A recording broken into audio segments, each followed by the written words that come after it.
Mēs jautājām Jurģim Liepniekam, kāpēc viņa prāt Rīgas iedzīvotāji ir noticējuši Aināra Šlesera kampaņai, un viņš šobrīd ir populārākais Rīgas mēra kandidāts.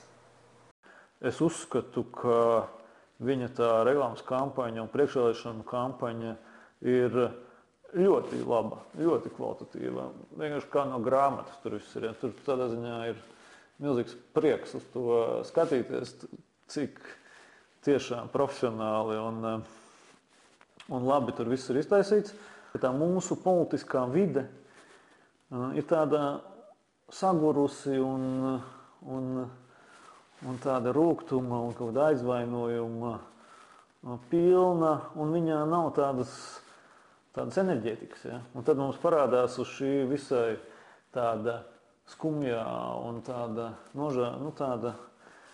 fona pēkšņi viens līderis, kurš ir pilns ar tādu dzīvniecisku tādu enerģētiku. Ja? Viņš tagad tāds uzbudināts kokarspanelis, ja, par to kampaņu. Un tas, protams, ir tas, kas ir vajadzīgs. Tā tam ir jābūt. Ja? Teiksim, politiskam līderim ir jābūt ļoti enerģiskam, apņēmīgam, tādu īstu apņēmību, nevis tēlotu apņēmību, nevis tādu reklāmiski sataisītu apņēmību, bet īstu apņēmību un pārliecību par savām tām idejām un pārliecību par saviem panākumiem. Ja?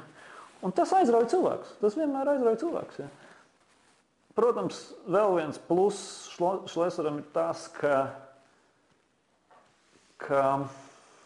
viņam ir idejas. Viņa tajā Rīgas piedāvājumā vai vispār tajā vēlēšanu piedāvājumā, tur ir tādi īsti piedāvājumi elementi. Viņam, varbūt viņi nebija iepriekšējās Saeimas vēlēšanās, kur bija tikai traktors un raķete, ja, un kaut kas tam līdzīgs. Ja.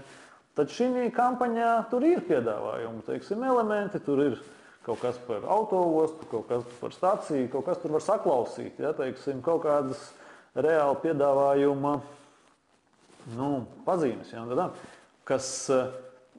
kas ļoti trūkst daudzās citās kampaņās. Ja. Piemēram, es vakar redzēju kaut kādus pirmos produktus Tautas partijai, ja. Tur ir garš, kaut kāds stāsts par ārgali, kas sastāv no Rīgas skatiem, ja, kurā nav neviena argumenta, kāpēc lai es balsotu par ārgali. Ja. Nav nevienas idejas, kāpēc būtu jābalso par šo konkrēto cilvēku. Ja. Tā kampaņu veiksmīgi nevar uztaisīt. Ja. Šleseram viņam ir. Tur var kaut kādas šīs idejas salasīt. Ja. Par darba vietām, par ostu, ja, par tirgu. Tur ir viss, kam īstā kampaņā jābūt. Ja. Tas priecē, un man priecē arī tas, ka labas kampaņas darbojas. Ja. Tā kā es domāju, ka Šlesera kungs, viņam ir visas cerības gūt lielākus panākumus, nekā viņš ir pelnījis. Un tā.